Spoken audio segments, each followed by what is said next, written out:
Demo ratusan mahasiswa dari keluarga besar FISIP Universitas Halu Oleo di depan kantor gubernur berlangsung ricuh. Kericuhan terjadi saat mahasiswa mencoba masuk ke kantor gubernur, namun diadang oleh aparat keamanan dan Satpol PP. Tidak satupun pejabat pemerintah Sulawesi Tenggara yang hadir menemui massa, sebab seluruh pejabat Pemprov sedang mengikuti musrenbang tingkat provinsi di Kabupaten Buton. Dalam tuntutannya, mahasiswa meminta agar Gubernur Sulawesi Tenggara segera mencabut izin usaha pertambangan di Wawoni, Konawe Kepulauan yang menyalahi undang-undang kawasan pesisir dan pulau-pulau kecil. Sebelumnya, Mahkamah Agung dan PT UN Kendari telah memenangkan masyarakat Wawoni, Kabupaten Konawe Kepulauan menolak keberadaan tambang di sana. MA juga meminta agar pemerintah setempat dan Gubernur Sulawesi Tenggara segera merevisi RT/RW yang mengizinkan aktivitas tambang. Dari Kendari, Sulawesi Tenggara, Mukhtarudin, iNews melaporkan.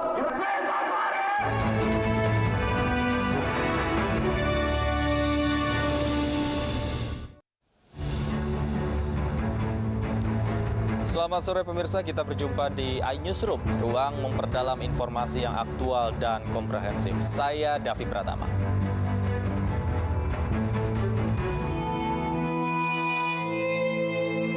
Syabda Perkasa Belawa, atlet bulu tangkis muda nasional dan ibunya Anik Sulistiowati meninggal dunia akibat mobil yang ditumpangi menabrak bagian belakang truk.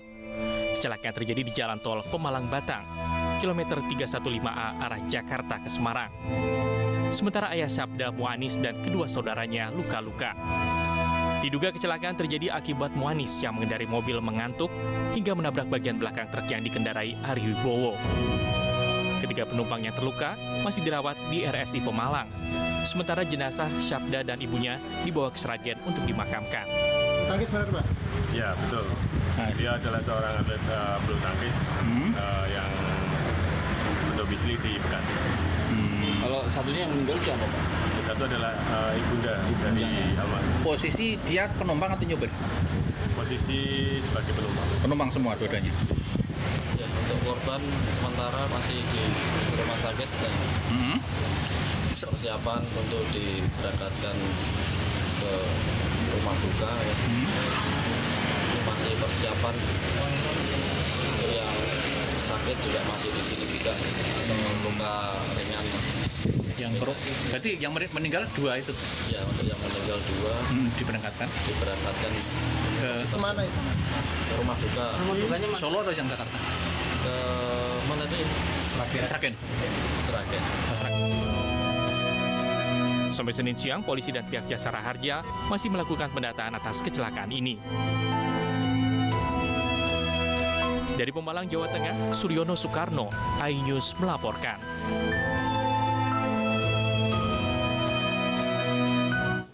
Untuk melihat situasi terkini di rumah duka Syabda Perkasa Belawa di Sragen, Jawa Tengah, kami sudah terhubung dengan Joko Piroso di sana. Selamat petang, Joko. Hingga kini bagaimana?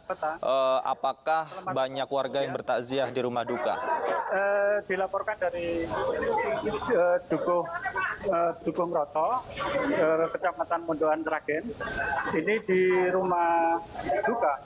Jadi ratusan pelayat ini kedua jenazah sudah datang dan ini keluarga kerabat sudah kumpul di sini untuk diadakan acara pemberangkatan pemakaman. Suasana rumah duka ini para pelayat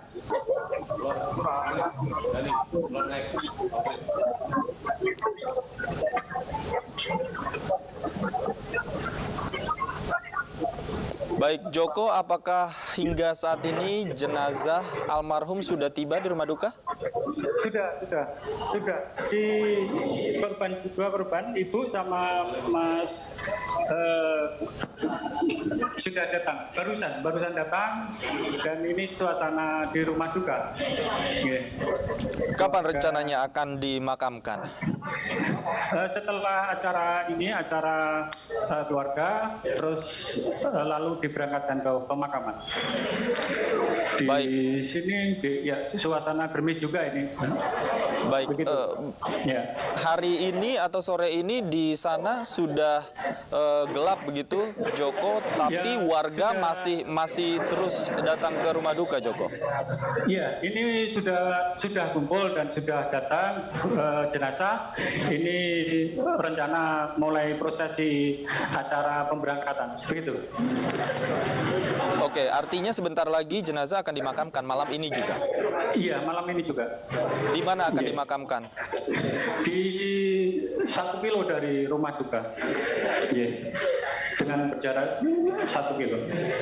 Baik, Joko, rumah duka ini apakah memang rumah dari yang bersangkutan atau rumah almarhum Syabda sendiri atau milik orang tua Sabda? Ini orang tua Sabda dulu memang ini rumah neneknya, jadi ini kebetulan dari awal itu kan neneknya meninggal, jadi Sabda dan keluarga dari Jakarta memelayat ke Sragen, jadi terus terjadilah kecelakaan itu. Jadi ada 3 jenazah di sini, Sabda dan ibunya dan 1 nenek ini yang belum dimakamkan. Ini baru proses disolatkan ini. Oke, artinya ketiga jenazah termasuk nenek almarhum juga akan dimakamkan di waktu yang bersamaan, Joko. Iya, dengan bersamaan ini. Ini baru prosesi sholat, disolatkan ini.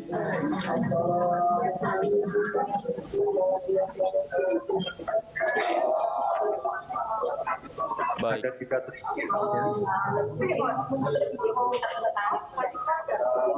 Saat ini sedang disolatkan ketiga jenazah. Siapa saja yang hadir di lokasi, Joko? Dari pihak Pemda Sragen, pihak kecamatan, camat ini yang ada, pihak desa dan semua tokoh-tokoh masyarakat di sini. Gitu. Baik, Joko, ini rumah dari almarhum Sabda ini agak besar, Joko, ya. Ada kira-kira berapa banyak warga yang melayat sore hari ini, Joko? Bisa diperlihatkan kepada kami. Ada 400-an ini yang kebetulan ini kan juga tokoh di sini dan memang itu si Abdo kan ada 400-an ini. Ya. Baik, kalau untuk kondisi dari korban yang luka, ini katanya ayah almarhum Sabda. Apakah ada informasinya kondisinya saat ini seperti apa? Informasi ayahnya kan masih dirawat di sana di rumah sakit. Jadi yang kesini tadi yang diberangkatkan ke sini 2 jenazah, ya, sama kerabat. Oke, Joko, kalau kita boleh tarik peristiwanya ke belakang, artinya Sabda ini sedang pulang kampung dan sedang melayat ketika neneknya meninggal dunia. Kemudian di perjalanan mengalami kecelakaan, seperti itu, Joko?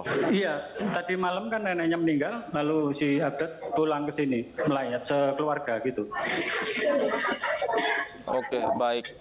Artinya hingga saat ini korban luka ayahanda Sabda sudah berada di mana? Dirawat di mana? Ya, baik. Joko?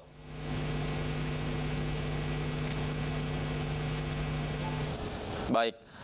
Baik, sepertinya kami mengalami kendala audio dengan rekan kami Joko Piroso di Sragen dari rumah duka almarhum pebulu tangkis Syabda. Kita beralih ke informasi lain. Pemirsa, Syabda Perkasa Belawa meninggal dunia pada usia 21 tahun setelah mengalami kecelakaan di Tol Pemalang, Jawa Tengah saat akan berziarah ke makam neneknya di Sragen. Sejumlah prestasi telah ditoreskan Syabda Perkasa Belawa di berbagai ajang bulu tangkis, mulai dari level junior hingga level senior.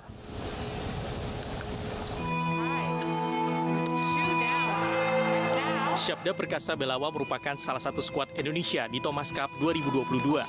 Syabda Perkasa Belawa disiapkan untuk skuad tunggal putra di Thomas Cup 2022 bersama Antoni Sinisuka Ginting dan kolega. Ada sejumlah prestasi dari Syabda Perkasa Belawa termasuk 3 turnamen BWF International Challenge atau series berhasil dia menangkan. Di antaranya pada bulan Juni 2022, Syabda Perkasa menjuarai Lithuanian International setelah mengalahkan sesama pemain Indonesia, Alvi Farhan di final. Syabda mengawali karirnya sebagai pebulu tangkis pada 2013 dengan bergabung ke klub PB Jarum Kudus. Syabda kemudian mendapat panggilan untuk pemusatan latihan nasional pada 2018 hingga saat ini. Dan berikut beberapa prestasi yang pernah diraih almarhum Syabda Perkasa Belawa.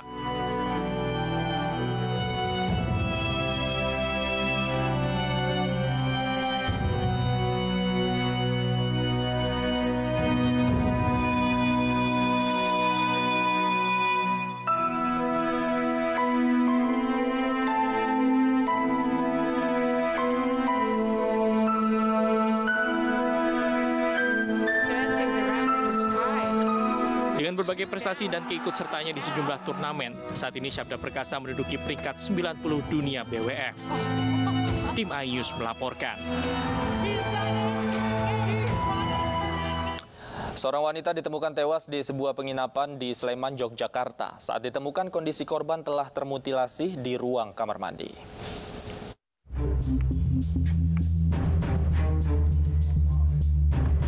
Kasus dugaan mutilasi menggemparkan warga Sleman, Yogyakarta. Seorang wanita ditemukan tewas dalam kondisi termutilasi di sebuah wisma di kawasan Pakem, Sleman. Korban diketahui berinisial AI, berusia 34 tahun, warga Kecamatan Kraton, Kota Yogyakarta. Saat ditemukan, tubuh korban terpotong menjadi beberapa bagian di dalam kamar mandi wisma. Dan saat ini masih dalam proses penyelidikan terkait dengan pelaku, motif, dan sebagainya. Dan saat ini juga korban sudah dibawa ke rumah sakit untuk dilakukan otopsi lebih lanjut. Demikian yang bisa kami sampaikan saat ini. Dan di bagian mana aja yang termutilasi? Untuk lebih jelasnya, kita nanti akan menunggu hasil otopsi yang dilakukan oleh pihak dokter. Nanti setelah itu baru kami akan bisa rilis. Jenazah korban saat ini sudah dibawa ke Rumah Sakit Bayangkara Polda DIY untuk diautopsi. Sementara kasus ini ditangani oleh Polresta Sleman dan Polda Yogyakarta. Dari Sleman, Yogyakarta, Heru Trijoko, iNews melaporkan. Untuk mengetahui situasi terkini di TKP penemuan mayat wanita di sebuah penginapan kawasan menuju lokasi wisata Kaliurang, Sleman, Yogyakarta, kami telah terhubung dengan rekan kami Heru Trijoko di sana. Selamat petang, Heru. Apakah olah TKP sudah dilakukan di lokasi? Selamat petang rekan Davi dan juga pemirsa. Bahwasanya tadi siang sudah dilakukan olah TKP susulan yang dilakukan oleh Polda Daerah Istimewa Yogyakarta dan juga Polresta Sleman, Yogyakarta.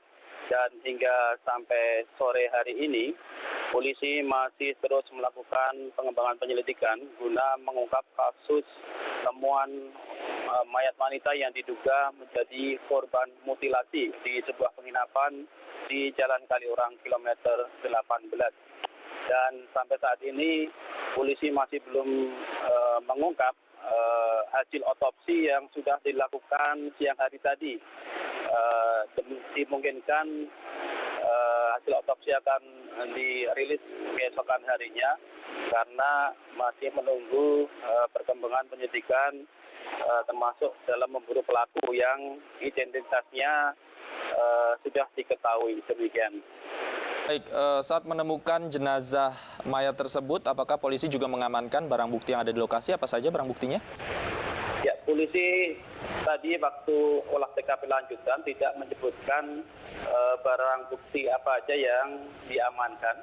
Namun demikian, dari beberapa keterangan saksi, ada informasi bahwasannya KTP pelaku tertinggal saat melakukan check-in dan belum sempat diambil oleh pelaku, sehingga dimungkinkan KTP tersebut milik pelaku sampai saat ini masih diburu oleh aparat kepolisian. Demikian. Oke, artinya identitas yang diduga milik pelaku ini tertinggal di TKP dan sudah diamankan oleh polisi, begitu Heru ya? Iya, betul. Kalau identitas dari korban sendiri apakah sudah diketahui?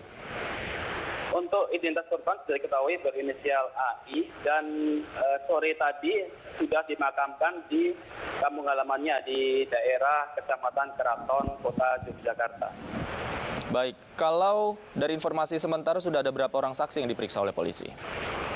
Sampai saat ini kita belum dapat informasi karena memang aparat kepolisian juga tidak menyebutkan berapa jumlah saksi yang diperiksa. Namun yang jelas ada beberapa saksi yang diperiksa, diantaranya adalah pihak karyawan penginapan, pemilik penginapan, dan juga aparatur desa setempat yang tadi ikut melakukan, maksudnya tengah malam tadi ikut melakukan evakuasi korban. Demikian.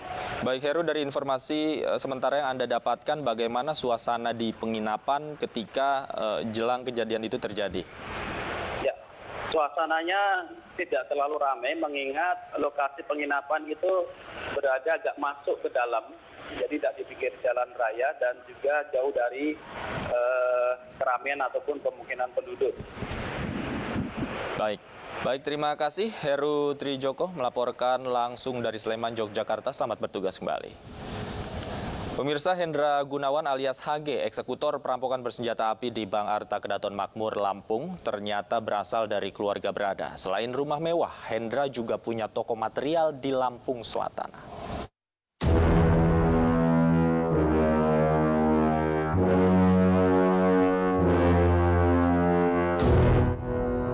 Penelusuran iNews TV berdasarkan data alamat milik perampok Bank Lampung HG di kawasan Kelurahan Jagabaya, Waihalim, Bandar Lampung merupakan rumah mewah 3 lantai.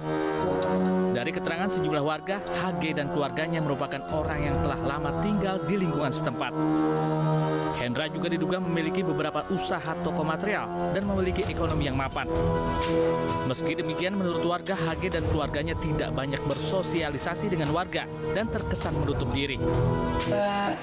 Dia orangnya tertutup sih, ya rumahnya tinggi gitu, terus kita nggak pernah tahu gitu kalau dia itu ada di sini gitu, orang sini. Makanya bapak juga nggak kenal kalau dia itu memang orang sini, karena nggak kenal. Artinya dia memang nggak pernah bergaul, nggak ada kontraksi lagi dengan keluarga sini, gitu. Maksudnya warga sini. HG adalah salah satu perampok bank di Lampung. Dari hasil pemeriksaan terungkap komplotan pelaku perampokan berjumlah 3 orang. Setelah diperiksa, pelaku dipastikan positif narkoba jenis putau. Polisi menduga pelaku merampok bank untuk modal membeli narkoba. Polisi kini memburu 2 pelaku lain yang kabur dengan sepeda motor. Inisial HG beserta 2 orang lainnya menggunakan 2 sepeda motor turun di lokasi yang pada saat itu yang turun hanya 1, yaitu HG, kemudian melakukan pengejaran. Sebelumnya, aksi perampokan bersenjata api yang terekam di CCTV terjadi di Bank Arta Kedaton Makmur pada Jumat kemarin. Satu pelaku membawa senjata api rakitan langsung masuk dari pintu depan bank dan mengancam sejumlah nasabah dan karyawan. Akibat perampokan, uang sebesar 300 juta rupiah nyaris dibawa kabur pelaku. Perampokan bank yang terjadi di siang bolong ini membuat 3 karyawan bank terluka, namun 1 pelaku berhasil dilumpuhkan. Tim Liputan iNews melaporkan. Wamenkumham Edward Omar Sarif Hiarich menilai aduan gratifikasi oleh IPW tendensius mengarah ke fitnah. Kami ulas lengkapnya usai jeda, tetaplah di iNewsroom.